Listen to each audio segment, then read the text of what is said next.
আসসালামু আলাইকুম বন্ধুরা, হেলথ জার্নালে আপনাদের স্বাগত জানাচ্ছি। আমি মানিক। আমি আজ এসেছি প্রফেসর ডাক্তার মোহাম্মদ মতিউর রহমান স্যারের প্রাইভেট চেম্বারে। স্যার ল্যাপারোস্কোপিক ও জেনারেল সার্জন। এছাড়াও স্যার আরেকটি পরিচিতি আছে, তিনি মগবাজারের ইনসাফ বারাকা কিডনি অ্যান্ড জেনারেল হাসপাতালের সম্মানিত চেয়ারম্যান। আসসালামু আলাইকুম স্যার, হেলথ জার্নালে আপনাদের স্বাগত। ওয়ালাইকুম আসসালাম ওয়া রাহমাতুল্লাহ। আপনাকেও ধন্যবাদ। স্যার, আপনার কাছে আমার প্রথম প্রশ্ন, আপনি কোন ধরনের অপারেশন সবচেয়ে বেশি করেন? দেখুন, আমি ইংল্যান্ড থেকে এফআরসি ডিগ্রি করে 1986 সালে আমি ঢাকায় আসি, বাংলাদেশে আসি। আমাকেও এখানে সিটিজেনশিপ দিয়েছিল। আমি সিটিজেনশিপ না রেখে আমি বলছি আমার দেশে যে আমি মানুষের খেদমত করব। আমি চলে আসি, এসে আমি জয়েন করি ঢাকা ন্যাশনাল হসপিটালে। তারপরে ওখান থেকে আমি জেনারেল মানে head of the department surgery হিসেবে রিটায়ার করি। ওখানে আমি যখন এসে অপারেশন করি, বাইরে অপারেশন করি, সব ধরনের অপারেশন করতাম। কিন্তু আমি 1994 সালে প্রথম ল্যাপারোস্কোপিক পিত্তথলি অপারেশন শুরু করি। যখন ল্যাপারোস্কোপ অপারেশন শুরু হলো, ল্যাপারোস্কোপিক সার্জারি, তখন আমরাই 2-3 জন প্রথমে এটা শুরু করলাম। এখন আমি সবথেকে বেশি করি ল্যাপারোস্কোপিক পিত্ত পাথর অপারেশন। এইটাই সবথেকে বেশি করি। কেমন এতে রোগীর সংখ্যা অনেক বেশি, সারা দেশ থেকে এত রোগী আসে যে আমরা দেখে পারি না, অপারেশন করেও পারি না। এইটাই আমরা এখন অপারেশনটা করি, ল্যাপারোস্কোপিক পিত্তথলি পাথর অপারেশন। এটাই আমরা বেশি করি। স্যার, পিত্তথলি অপারেশনের জন্য ল্যাপারোস্কোপিক ও ওপেন সার্জারির মধ্যে কোনটি বেশি নিরাপদ এবং কেন? অবশ্যই ল্যাপারোস্কোপিক সার্জারি আগে তো আমরা সব ওপেন করতাম, জানাচ্ছেন। আগে আমাদের কথা ছিল বিগ সার্জন বিগ ইনসিশন, মানে যে যত বড় ডাক্তার হবে সে তত বড় করে কাটবে। কিন্তু এখন সার্জারির যে বিগ টার্ম সেটা হচ্ছে বিগ সার্জন স্মল ইনসিশন, যে যত বড় সার্জন তত ছোট করে কাটবে। তাই আমরা এখন ছোট করে কেটে ওই একই অপারেশনটা করি। পেট কেটে যা করা হতো, ওখানে পেট কেটে হাড় ঢোকাতে হতো, বড় করে কাটতে হয়।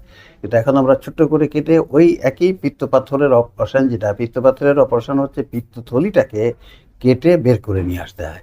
তাতে কাটা হয় খুব ছোট, 4টি ছিদ্র করতে হয়। একটা ছিদ্র করা যায়, 4টি ছিদ্র করতে হয়, আমরা করি। তাতে রোগীদের অনেক সুবিধা।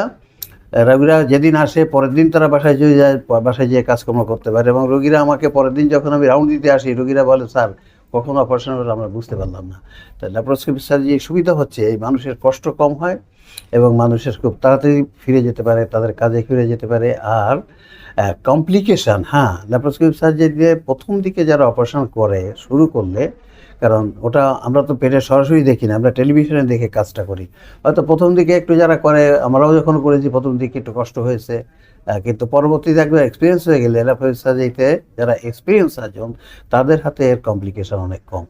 আর এছাড়া এমনি ল্যাপারোস্কোপিক সার্জারি করতে গেলে কমপ্লিকেশন হয়, পিত্তথলিটা, পিত্তনালীটা কেটে যেতে পারে, বাধা পড়ে যেতে, অর্থ পাকস্থলী বা ডিউডেনাম যেটা বলে ওটাতেও ইনজুরি হতে পারে, এসব কমপ্লিকেশন হতে পারে, ব্লিডিং হতে পারে, যা সব সার্জারিতে হতে পারে। এগুলো হতে পারে। জি স্যার। স্যার, পিত্তথলি অপারেশনের পর কি ধরনের জটিলতা দেখা দিতে পারে এবং সেগুলো কতটা ঝুঁকিপূর্ণ? ইয়েস, পিত্ত যেটা আমরা একটু আগে বললাম, জটিলতার মধ্যে সবথেকে বেশি হচ্ছে পিত্তর, আমরা বলি বাইল ডাক্ট। এই বাইল ডাক্ট কেটে যেতে পারে পার্শিয়ালি বা পুরাটাই।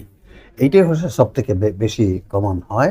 এবং ওখানে যে আরও যে ক্ষুদ্রান্ত থাকে, পাকস্থলী থাকে, সেখানেও ইনজুরি হতে পারে বা ব্লিডিং হতে পারে, রক্ত ব্লিডিং হতে পারে, যে কোনো রক্তের শিরা কেটে যায়। এগুলোই বেশি কমপ্লিকেশন হয়।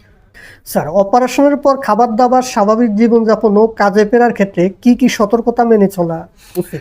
দেখুন, অপারেশনের পরে বিশেষ করে ল্যাপারোস্কোপিক সার্জারি, এটার পরে কাজে ফেরার জন্য আমি তো রোগীকে পরের দিন যেয়ে বলি একেবারে স্বাভাবিক সব কিছু খেতে, এবং তার পরের দিনই বলি আপনি কাজে চলে যাবেন। এবং আমরা রোগীরা হেঁটে বেড়ায় চলে ফেলে বুঝতেই তো পারলাম না, ব্যথাই তো পেলাম না। তো কাজে যেতে অসুবিধা হয় না, তারা হয়তো 1-2 দিন পরেই কাজে জয়েন করতে পারে। কাজে সেদিক দিয়েও মানুষের সুবিধা অনেক, যে কাজে যেতে পারছে তাড়াতাড়ি এবং তাদের কষ্ট কম, অপারেশনের যে কষ্ট সে কষ্ট তাদের অনেক কম হয়।